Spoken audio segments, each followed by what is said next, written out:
That's not on the corner arc. We can see that. Game of centimeters. Whipped in toward the back post, and it's punched awkwardly by Laws, and now over the line from Matthews. A lot of bodies in front.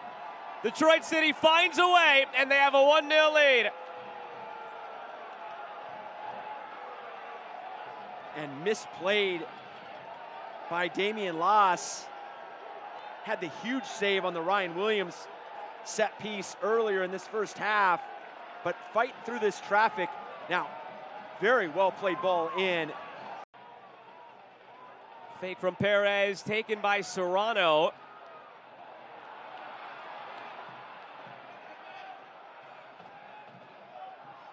Secondary ball in, number still forward, and Lou City is level again. Arturo Ordonez.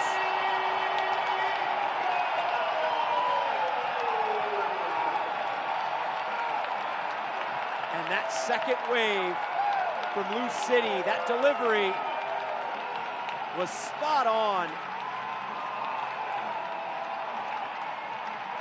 The shape, the pace from West Sharpie, this in-swinger, and Ordonez gets the timing. Morris keeps it in, slips it through for Perez. Jope tracking back. Perez slips it through, Gonzalez, back for Perez, off the bar and in! Brilliant from Lou City all around. The build, the finish, and now in the lead. Just special individual performances. And it starts with Jake Morris keeping this ball alive along that sideline, and then Perez with his own little move around Jope in that wide area to free himself up. And then the continue. Glad to have had you with us this evening with the coach Eric Dobransky. I'm Joe Malfa. One more game to come tonight in USL Championship. Again, that's at 10 Eastern out west. Monterey Bay hosting Charleston Battery on CBS Sports Network. Here's Wilson Harris off the giveaway. Harris makes Detroit City pay, and Lou City leads 3-1.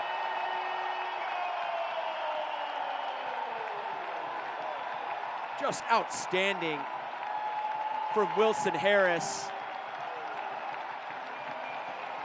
And this is where Lou City has been fantastic all season, is not settling, always looking to upgrade, gets his head up, sees the numbers committing into the box, knows that he needs to delay for just a moment, and then puts it on that left foot and just buries this punishing strike.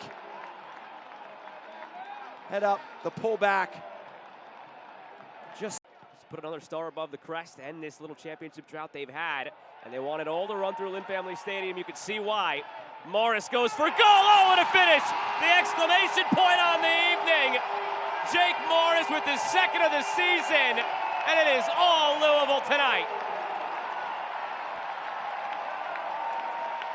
And a spectacular finish. You could see him let this play develop, head up, looking for what runs are available. Just continuing to drive. He's got Stephen Carroll on his back foot. Head up, and this left-footed rocket. Bottom corner. And now Wilson Harris can give it to him. He provided the third goal of the evening for Lou City. It was his 9th of the season. He could give these fans the 5th that they want and bring his own tally to 10 in 2024. Harris against Steinwasser, and he does just that. 10 goals in 2024 for Wilson Harris. And 5 unanswered for Lou City after conceding first. You talk about the standards within this team, within this organization, and for Danny Cruz and this team. Again, those whipping, curling deliveries from Stanley. Very difficult for defenders to deal with. Second try. closer to goal, and it's smashed in! A thumping header from Josh O'Brien gives Indy the lead at Highmark. Set pieces continue to haunt the Hounds, but the men from Indianapolis strike first. Set piece is so vital, but the delivery from Stanley does it all. All O'Brien needs to do is be in the right place at the right time. He gets in front of the keeper. The pace is already on the ball. He just has to let it hit his head and guide it into the far side of the goal. They fight with either 1 point or having lost the game. And right now, tonight's game is following a similar pattern. They've been the better team tonight. They've had chances, but... Guenzatti's there! He scores! A tremendous run by Augie Williams to get onto the ball from Aiden Stanley. Williams finds Guenzatti for his third Indy goal of the season. And Indy 11 have a 2-0 lead at Highmark. It was the best start to the second half for Indy 11, but it couldn't have been a worse start to the second half for Pittsburgh. Williams does ever so well here, and it's such a painful goal. It goes in so slowly, creeps into the corner, heartbreaking. Guenzatti, but the accuracy on the finish of his left foot gives his team the 2-0 lead. I think it's a little bit of both there, some lackluster finishing, but also some good defending. Mertz for Blackstock. Is that some boost of energy that Pittsburgh need? It's going to be Danny Griffin! Oh, brilliant! That's a wonderful captain's goal for the Riverhounds. Danny Griffin provides the spark. And with just over 30 minutes to go at Highmark, it's 2-1. Brilliant play here from Griffin, and we saw it earlier with Blackstock, the ability to play on both feet. Blackstock again involved in this here. But Griffin has the ball here. You can see he winds up like he's going to go on his right, cuts in, has the ability to strike with his left, and accuracy, places into the corner, into the back of the net, gets his team back into this game. And you get a little bit too physical. That kind of stuff, that just puts your team in a detrimental position. So now let's see if Lou City can take advantage of it. Perez into the box. They don't have numbers. Lou City scores off the header. Things are way too easy right now for the road team. They get on the board first, and it's 1-0 Lou City. Elijah Wynder, his third of the season. This is what happens when you lose focus. There was no reason for Booth to register that yellow, and then what happens? Literal moments later, it's delivered into the area, poor marking, and a good finish there by Elijah Wynder, and it's 1-0 to Louisville City, and they have not been on the front foot for a good portion of this opening half to this point. To give it up earlier, though. Cabral was asking for it. Came too late, though. Back to Cardona. Cardona bends it in. López scores! Oh, a great header from Frankie López in the 61st minute, and we're level at 1-1. We said Louisville City was playing with fire, and this is exactly why Louisville City needed to start applying itself defensively. Look at this delivery with a right foot. Cardona puts it on a dime, and López, who is of short stature, it is right on his head. If he is 4 or 5 inches taller, he might not get to this. He has to play it off his body. Instead, it is in. Totsch on the approach here in the 84th minute. See how he delivers this thing. Slight hesitation, he scores! Calm, cool, and comfortable, and a disgusting result for Miami FC. Lou City back in front, 2-1. Totsch is professional as it gets there. And he had to, because of a delay, alter his preparation. But that's a veteran against a 19-year-old, and he made it look easy.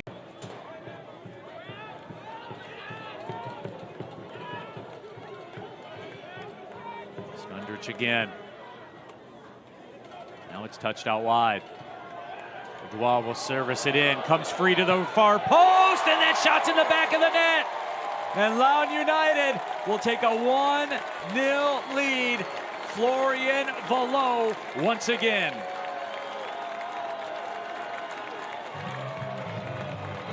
Well, Florian Valot has certainly found his footing of late, but this all occurs because of Loudon's patience to swing the ball up, back, and through, out to the other side, a good early ball in, and it's the movement inside of the box from Ryan to come off the shoulder of the center back that pulls the rest of the back line out of position. And on the back post, Segrist gets caught watching. Of course, the national audience as well. We saw the United States appetite for USL soccer when they showed out in the TV ratings. Ball played back towards the middle and cut away, and now it's ping-ponging around, and the ball's put in, but before that, there was a whistle. And Zach Ryan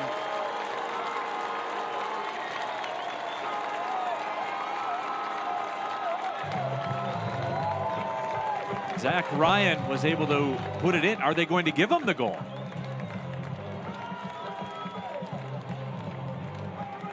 And they are. So Zach Ryan does get the goal. Thought we heard a whistle there. And how many times have we seen this story, it being lost in the middle of the park by FC Tulsa, and a quick counterattack. That was the last to touch it. Erlinson through the middle. Here's Valot. Pings that ball wide to the right side. And that ball is struck and put in the lower left side. Robby Dambrot. He lets go of a rocket, and Loudoun United takes a 3-0 lead. Boy, a bolt of lightning from that right side. That's just absolute quality. Florian Valot with the vision. They catch Patrick Segrist again, entirely too tucked in. By the time he gets out there. You know, we talk about Rhode Island being an expansion team, but in this league, Mark, there's such turnover in rosters. Ball set into the box, and a goal! Albert Diqua, who scored 3 goals against Hartford last year, comes up limping, but in the 4th minute, he has given Rhode Island the lead. Mark Doyle was in there as well, number 14, and Diqua's taken a knock for his trouble, but it looks like Mark Doyle might have got the final touch. It's not good defending from Hartford. And Hartford might be in with a bit of success. Tristan Hodge triggering the corner from the left of Coque Vegas. At the end of the west stands. Farrell trying to get in on it and score! Joe Farrell from Tristan Hodge in the 24th minute. We are tied at 1. Perfect execution. And Brass Bonanza fills the air in Hartford. It's always great, A, when you identify something, and B, when they've been working on something. 5-10 minutes ago, what they're trying to He knows that the adversity is in front of this club right now, but he also knows there's going to be better days here, reminding us you still have 2/3 of the season remaining. Right, and all you need is a couple guys back in the lineup, and that can really turn things around. Agudelo gives San Antonio FC the opening goal. The feed from Cameron Lacey, 26 minutes in. And it's that undying intensity, that relentless pursuit to get into the attack, that it doesn't matter who's on the field for San Antonio. They're going to get it done. As you can see there, Cameron Lacey. Right foot. Yes. They now is playing the right position. Well, also joining Amando Moreno on the team of the week. Martinez through ball, well done, and into the far corner. Well worked from the middle of the pitch. And Dawson McCartney gives Birmingham Legion the lead in the 26th minute. Just a well-worked goal and the beautiful entry pass by Enzo Martinez. Yes, that's a beautiful, beautiful goal. On the you see that good runs from both sides, both attacking players. CBS Sports Network for their match versus San Antonio. Copa Tejas action. Here's Moshaban. Nicely laid off. Bringing it in, Lions, and it'll come. Dhillon, it's in! Justin Dhillon. Wrong foot's Van Oekel to tie the match in the 44th minute. Locomotive with 2 players in the 6-yard box, and the second one was the big man, Justin Dhillon. The Locomotive back into the match as we are into the 3rd of 6 added minutes here at the end of the first half. Over the top. Pasher trying to get on that. On it is Kasim, and it's in. It's too easy. Prosper Kasim settles it nicely into the far post. Legion restores its lead.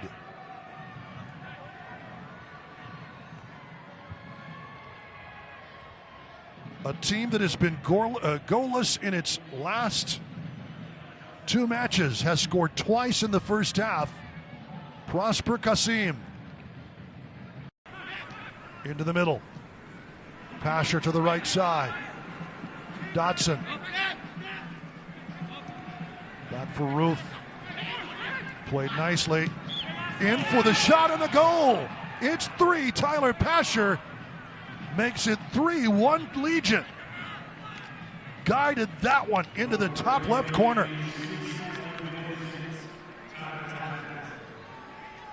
Goodness gracious. McCartney, Kasim, and Pasher in the 64th minute. Well worked in Pasher with that left foot. Has been a danger all night. Not a lot Jamali Wade could do. Santos gets it right back.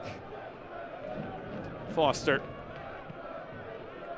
Out of the intended target, and then a slip. And Zandy comes out of there with it.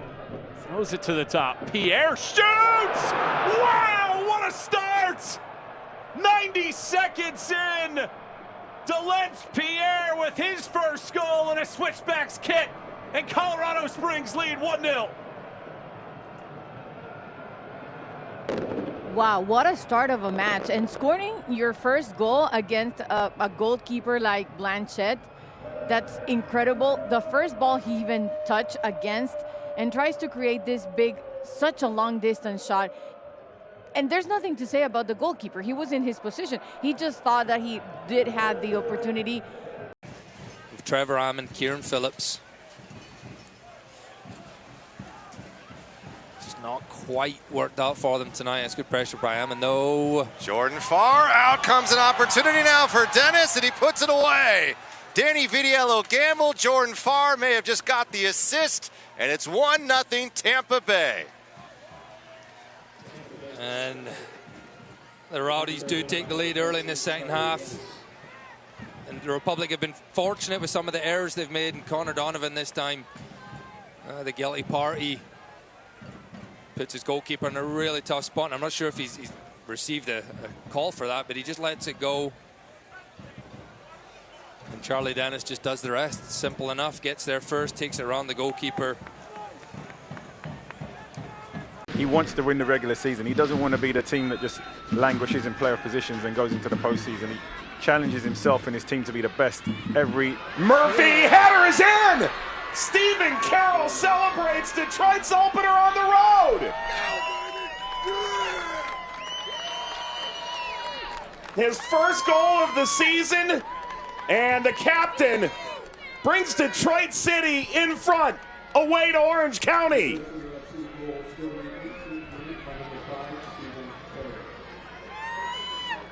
What a header here from Carroll. The delivery into the box is beautiful, but if your players have a winning mentality and they still find a way to get across the finish line on their worst days, then the only things are going to get better on their better days. Long for Amang, deflects in!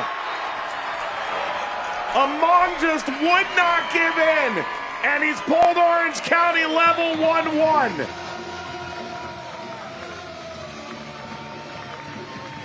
Paul Hardiman's looking up, likely to the suspended coach. Steinwater.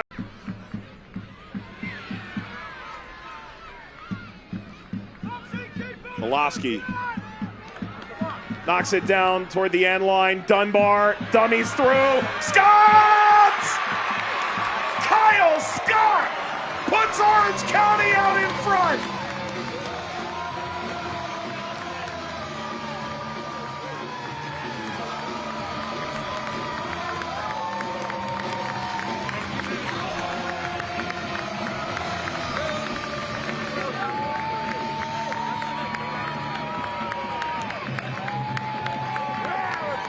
And if you look back to where this goal starts from, it starts from Milosky having the composure and the vision to play forward. Scott, great dummy here. And Scott just had...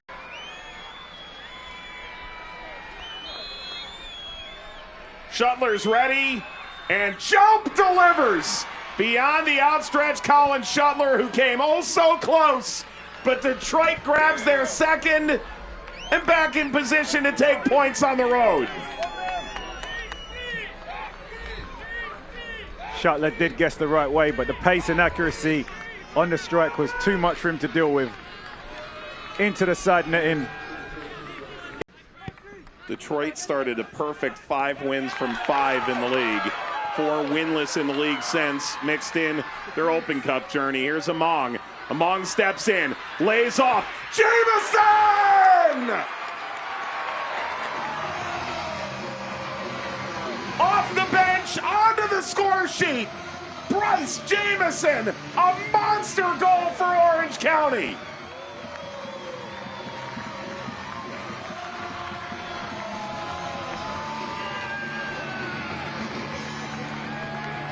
And you have to give Amang a lot of credit here because he creates this opportunity with the way he goes and closes down with the ball with pressure. Then when he has the ball, he drives. Siaha takes it and wants to go quick. So many yellow shirts up the field. And here comes Monterey Bay. Donor leading the break. Switch of fields. Chuy Enriquez.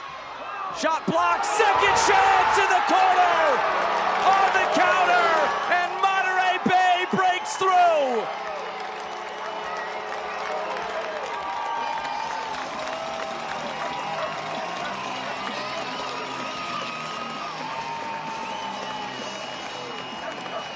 Not the best in terms of the execution here from Zico Bailey. Too much air underneath it, but give credit to Siaha. Let's go quick. There is real estate to operate in. Something you don't see is this run from Alex Dixon. He pulls out a center back with him, so now the real estate is on the far end. Not the best at first touch from Chuy Enriquez, but he gets a second bite at the apple and makes no mistake about it. As this ball ricochets back to him, just watch his head and sound the whole way. Focus on